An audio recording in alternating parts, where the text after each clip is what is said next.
ಇತ್ತೀಚಿನ ಸಂಚಿಕೆಗಳನ್ನು ಜಾಹೀರಾತಿನ ಕಿರಿಕಿರಿ ಇಲ್ಲದೆ ನೋಡಿ.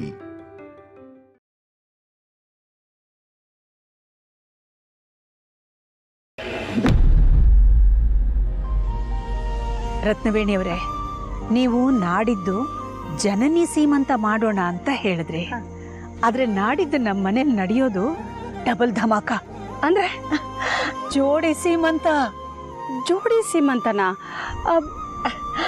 ಅಂದ್ರೆ ನನ್ನ ಹಿರಿ ಸೊಸೆ ಪಾರ್ವತಿದು ಮತ್ತೆ ಕಿರಿ ಸೊಸೆ ಜನನಿದು ಇಬ್ರು ಸೀಮಂತನೂ ನಾಡಿದ್ದು ಒಟ್ಟಿಗೆ ಮಾಡ್ತೀವಿ. ಇದೆಲ್ಲ ನೀವು ಕೊಟ್ಟು ಸಲಹೆ ಮೇಲೆನೆ ಈ ವಿಷಯ ಇಲ್ಲಿವರೆಗೂ ಮುಂದುವರೆದಿರೋದು. ಅದಕ್ಕೆ ನೀವು ಥ್ಯಾಂಕ್ ಯು ಸೋ ಮಚ್.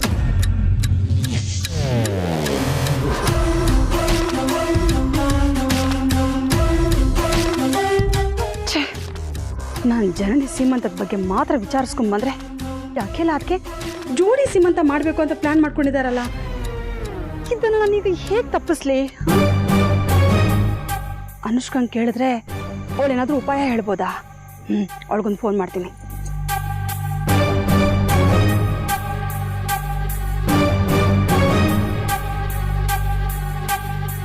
ಛೇ, ಇವಳೊಬ್ಳು ಇವತ್ತೇ ರಜೆ ತಗೋಬೇಕಾಗಿತ್ತಾ? ಫೋನ್ಗೂ ಸಿಗ್ತಿಲ್ಲ. ಈಗ ನಾನು ಏನಪ್ಪ ಮಾಡಲಿ?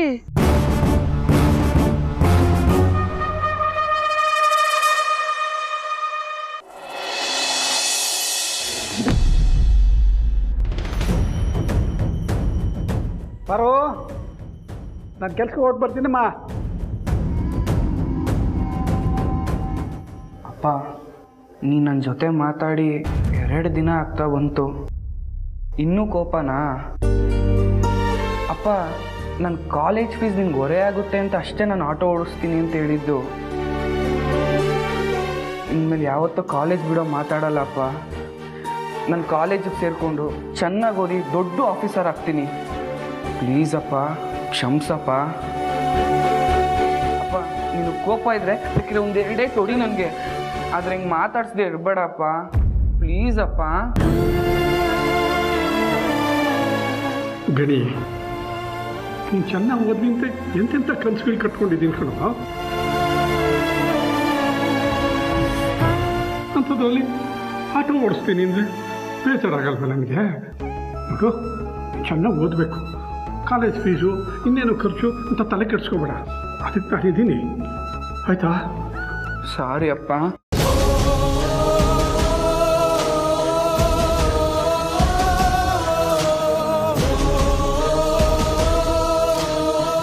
ಬಾರೋ, 8:45 ಆಗೋಯ್ತಮ್ಮ. ಹೊರಗಡೆ ಹೋಗೋ ಕೆಲಸ ಬೇರೆ ಇದೆ. ಬರ್ತೀನಿ ದೊಡ್ಡ ಅಕ್ಕ, ನನಗೂ ಕಾಲೇಜಿಗೆ ಲೇಟ್ ಆಯಿತು. ಬಾಯ್ ಬಾಯ್ ಬಾವಾ. ಯಜಮಾನ್ರೆ, ನೀವು ಬೇಗ ಹೊರಡಿ. ಬಾರು, ಇವತ್ತು ಯಾಕೋ ನಿನ್ನ ಬಿಟ್ಟು ಕೆಲಸಕ್ಕೆ ಹೋಗೋಕ್ಕೆ ಮನಸ್ಸೇ ಆಗ್ತಾಯಿಲ್ಲ ಬಾರು. ಹೇಗಿದ್ರು ಈ ತಿಂಗಳು ಕಂತು ಕಟ್ಟಾಗಿದೆ. ಇವತ್ತು ನಿನ್ನ ಜೊತೆ ಮನೆ ಹಾಯಾಗಿದ್ಬಿಡ್ತೀನಿ. ಹಾಗಾದ್ರೆ ಇವತ್ತು ನಾನು ಕೆಲ್ಸಕ್ಕೆ ಹೋಗೋಕ್ಕಾಗಲ್ವಾ? ಬಾರು, ಏನು ಯೋಚನೆ ಮಾಡ್ತಾ ಇದೆಯಾ? ಯಜಮಾನ್ರೆ, ಹಾಗೆಲ್ಲಾದರೂ ಮಾಡೋದಕ್ಕೆ ಹೋಗ್ಬಿಟ್ಟಿರಾ? ಜನನಿಯವ್ರ ಚಿಕ್ಕಮ್ಮ ಮಾತಾಡಿರೋದನ್ನು ನಾವು ಯಾವತ್ತೂ ಮರಿಬಾರ್ದು. ನೀವು ಮೊನ್ನೆ ಅಷ್ಟೇ ಹೇಳಿದ್ರಿ, ನಾನು ಅಮ್ಮನ ಮಗ ಅನ್ನೋದು ಬಿಟ್ಟರೆ ನಂಗೆ ಯಾವ ಅಸ್ತಿತ್ವನೂ ಇಲ್ಲ ಅಂತ ಬೇಜಾರು ಮಾಡ್ಕೋತಾ ಇದ್ರಿ. ನೋಡಿ, ಆಟೋಕ್ಕಂತೂ ಬರೀ ನೀವು 1 ತಿಂಗಳು ಮಾತ್ರ ಕಟ್ಟಿರೋದು. ಇಡೀ ಆಟೋ ಸಾಲನೇ ತೀರೋಯ್ತು ಅನ್ನೋ ಥರ ಹೀಗೆ ಕೂತ್ಕೊಂಡ್ಬಿಟ್ರೆ ಹೇಗೆ? ನೀವು ಈ ರೀತಿ ಆರಾಮಾಗಿ ರಜಾ ಹಾಕಿ ಮನೇಲಿ ಕೂತ್ಕೊಂಡ್ಬಿಟ್ರೆ ನನ್ನನ್ನು, ನಮ್ಮ ಮಗಳನ್ನ ಹೇಗೆ ಸಾಕೋದಕ್ಕಾಗತ್ತೆ ಹೇಳಿ? ಹೌದಲ್ವಾ? ನನಗೆ ಪ್ರತಿದಿನ ಪ್ರತಿ ಕ್ಷಣ ತುಂಬ ಮುಖ್ಯ. ಸರಿ ಪರ್, ನಾನು ಈಗಲೇ ಹೊರಡ್ತೀನಿ.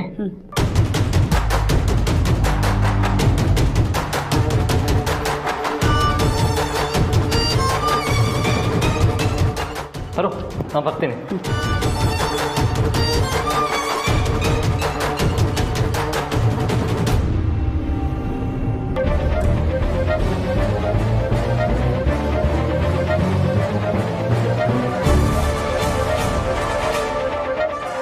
ಮತ್ತೆ ಇವತ್ತು ಕೆಲ್ಸಕ್ಕೆ ಹೋಗೋಕೆ ಮನಸ್ಸಿಲ್ಲ ಅಂದರೆ ಏನು ಹೇಳಲಿ ಭಗವಂತ?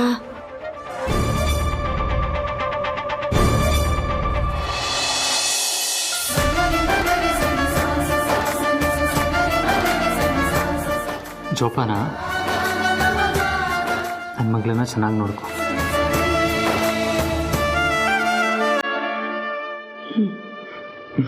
ಹೋಗಿ ಬರ್ತೀನಿ.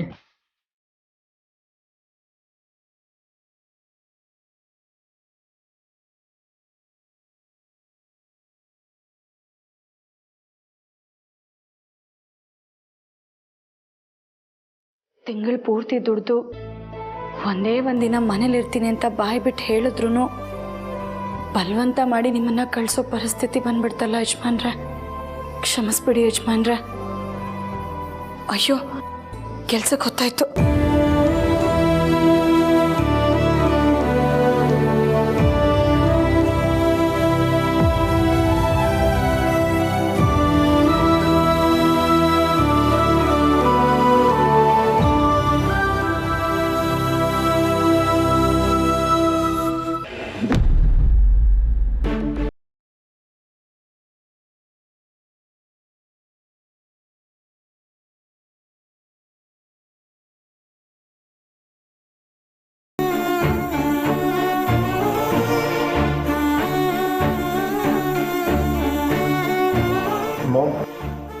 ಬರೋದಕ್ಕೆ ಹೇಳಿದ್ರಂತೆ.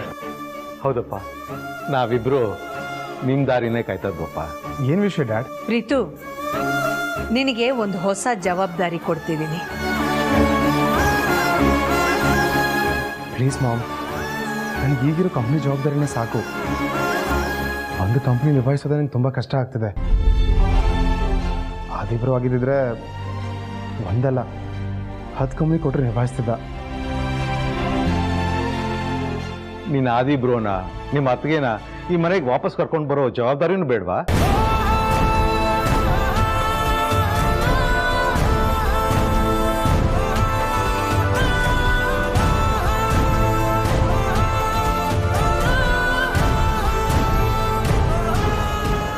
ಡ್ಯಾಡ್, ನಿಮ್ಮ ಅಣ್ಣ ಅತ್ತಿಗೆನ ಅರಸನ ಕೋಟೆಗೆ ವಾಪಸ್ ಕರ್ಕೊಂಡು ಬರೋ ಜವಾಬ್ದಾರಿನ ನಿಮಗೆ ವಹಿಸ್ತಾ ಇದ್ದೀನಿ.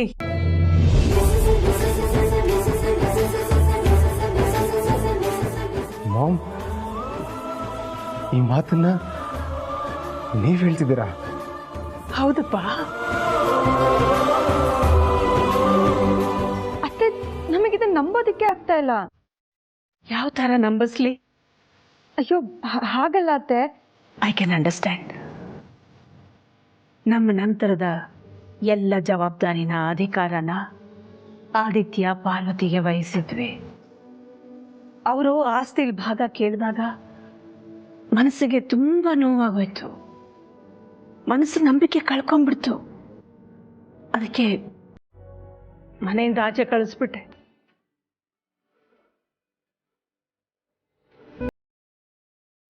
ನೀವೆಲ್ಲರೂ ಆದಿ ಪಾರ್ವತಿ ಪರವಾಗಿ ಮತ್ತೆ ಮತ್ತೆ ಮಾತಾಡಿದ್ರಿ. ಅವ್ರನ್ನ ಮನೆಯಿಂದ ಆಚೆ ಕಳಿಸ್ಬೇಡಿ ಅಂತ ಕೇಳ್ಕೊಂಡ್ರಿ. ಅವ್ರು ಹೊರಗಡೆ ಹೋದ್ಮೇಲೂ ಕೂಡ ಬೇಗ ವಾಪಸ್ ಕರ್ಸಿ ಅಂತ ಎಷ್ಟೊಂದು ಬೇಡ್ಕೊಂಡ್ರಿ.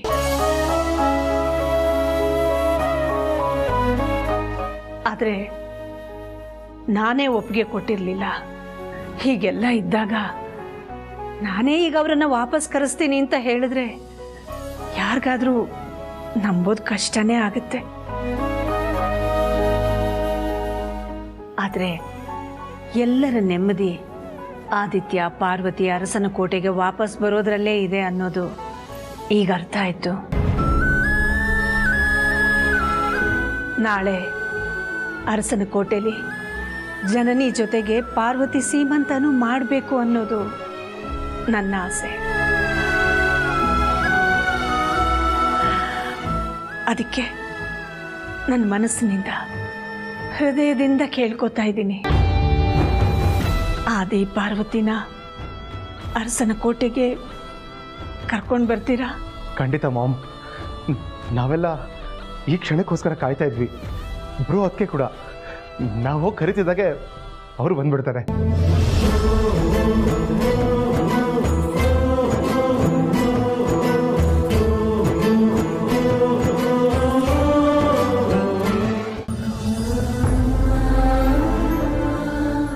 ಓಹ್ ಪಾರ್ವತಿ, ಟೈಮ್ ಅಂದರೆ ಟೈಮ್ ನಿಮ್ಮದು. ವೆರಿ ಗುಡ್, ಬನ್ನಿ.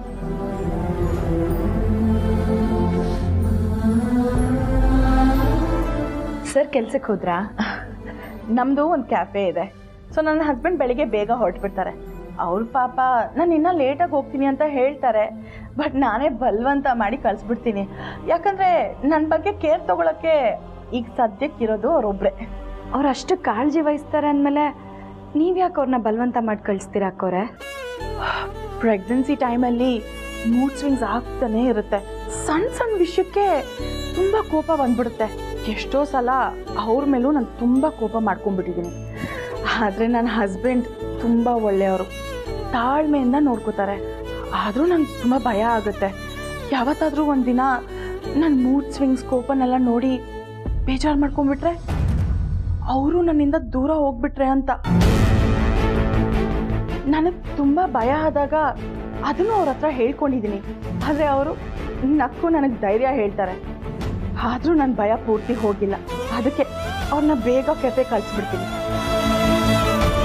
ಸಂಜೆವರೆಗೂ ಅಲ್ಲಿ ಕೆಲಸ ಮುಗಿಸ್ಕೊಂಡು ಬರ್ತಾರೆ. ಆಗ ಅವ್ರಿಗೂ ಮನೆಗೆ ಬರೋಕ್ಕೆ ಒಂದು ಉತ್ಸಾಹ ಇರುತ್ತೆ, ನನಗೂ ಒಂದು ರೀತಿಯಲ್ಲಿ ಸಮಾಧಾನ ಇರುತ್ತೆ. ಆದರೆ ಈ ಒಂಟಿತನ ಅನ್ನೋದು ಯಾರಿಗಾದರೂ ಹಿಂಸೆ ಅಲ್ವಾ?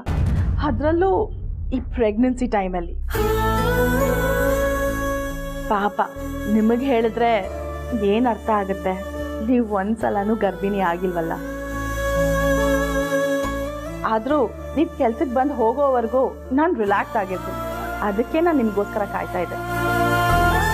ಸರಿ ಅಕ್ಕೋರೆ, ನಾನು ಕೆಲಸ ನೋಡ್ತೀನಿ.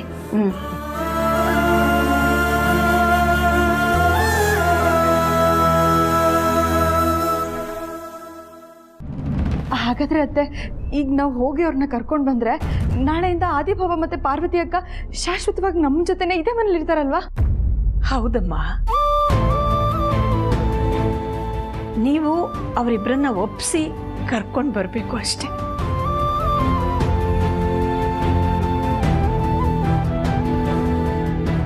ಪ್ರೀತು, ನೀನು ಹೋಗಿ ನಿನ್ನ ಅಣ್ಣ ಅತ್ತಿಗೆಗೆ ಹೇಳು, ಅವರು ಆಸ್ತಿಲಿ ಭಾಗ ಕೇಳಿದ್ದನ್ನ ನಾನು ಮರ್ತಿದ್ದೀನಿ ಅಂತ.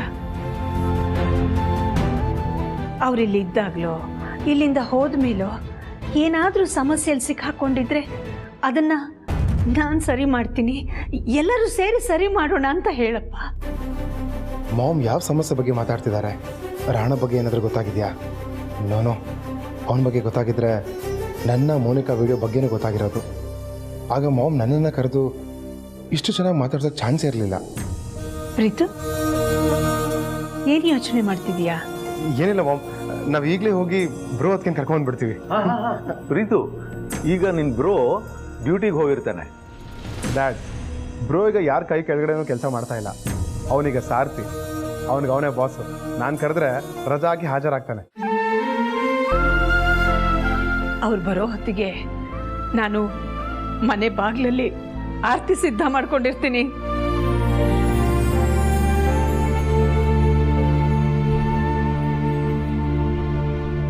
ಅದಕ್ಕೂ ಮುಂಚೆ ನಾನು ಮಾಡಬೇಕಾಗಿರೋ ಒಂದು ಮುಖ್ಯವಾದ ಕೆಲಸ ಇದೆ.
ಅಕ್ಕವ್ರೆ, ಮನೆ ಕಸ ಗುಡಿಸಿ ನೆಲ ಒರೆಸಿ ಸ್ವಚ್ಛ ಮಾಡಿದ್ದಾಯ್ತು. ನಿಮ್ಗೇನು ತಿಂಡಿ ಬೇಕು ಅಂತ ಹೇಳಿದ್ರೆ ನಾನು ಮಾಡಿಬಿಡ್ತೀನಿ. ಯಾವುದಾದ್ರೂ ಸರಿ, ಮಾಡೋ ತಿಂಡಿ ವಾರದಲ್ಲಿ ರಿಪೀಟ್ ಆಗದೆ ಇದ್ರೆ ಸಾಕು.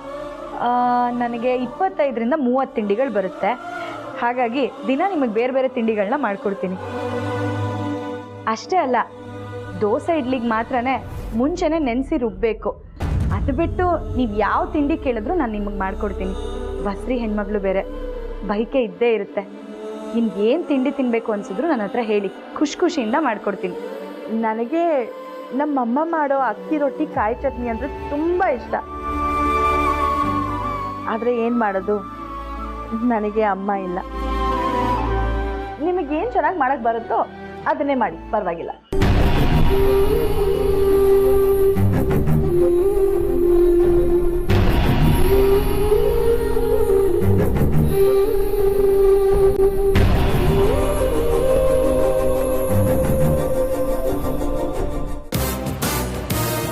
ಬಿಡು ಅನ್ನಲ್ಲ, ಬಿಡು.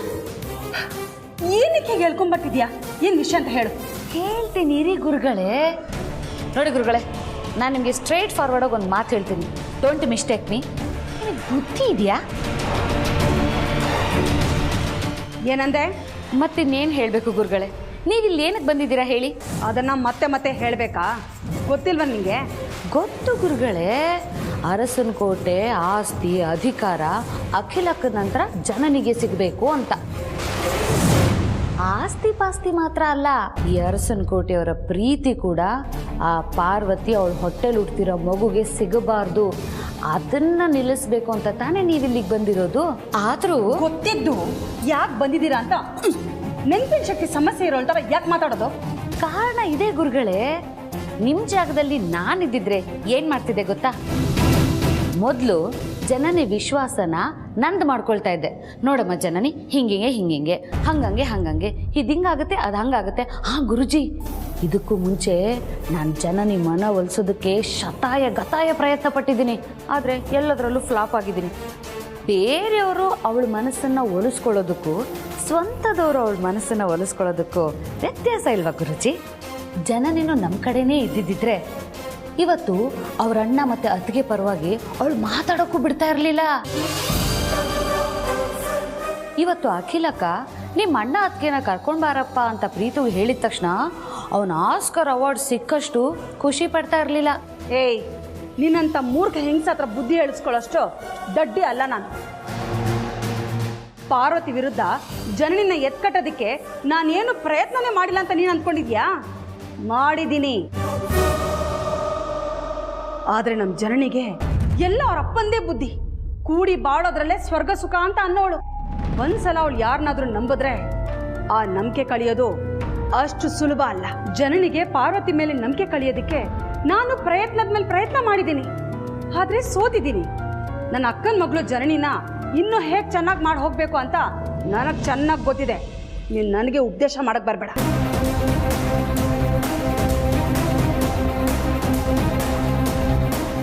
ಫ್ರೆಂಡ್ಸ್ ಬನ್ನಿ ಇಲ್ಲಿ. ನಾನೇನಾದರೂ ತಪ್ಪು ಮಾತಾಡಿದ್ನಾ? ಇಲ್ಲ ಅಲ್ವಾ ಫ್ರೆಂಡ್ಸ್? ಮತ್ತು ಇವರೆಲ್ಲ ಯಾಕೆ ನನ್ನ ಮಾತಿನ ಬಗ್ಗೆ ತಪ್ಪು ತಿಳ್ಕೊತಾರೆ?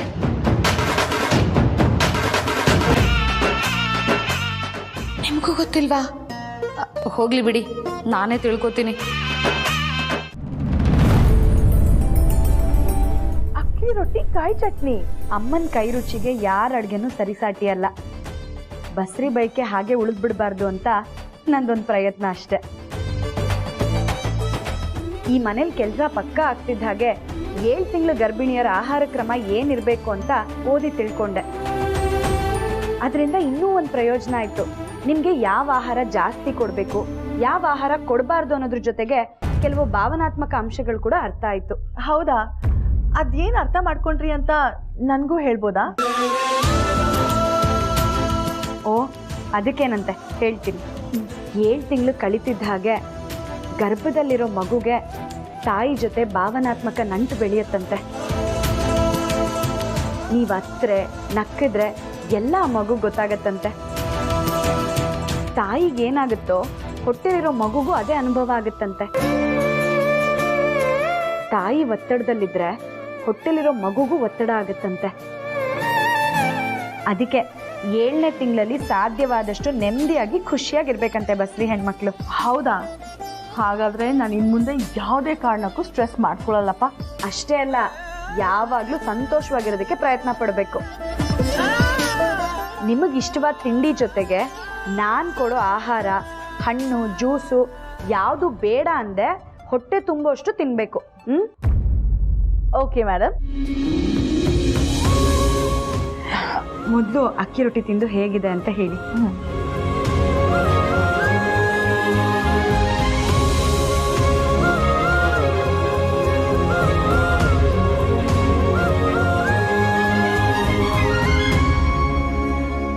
ಓ ಮೈ ಗಾಡ್ ಪಾರ್ವತಿ, ಸೇಟ್ ನಮ್ಮಮ್ಮ ಮಾಡಿರೋ ಥರನೇ ಮಾಡಿದ್ದೀರಾ. Thank you so much.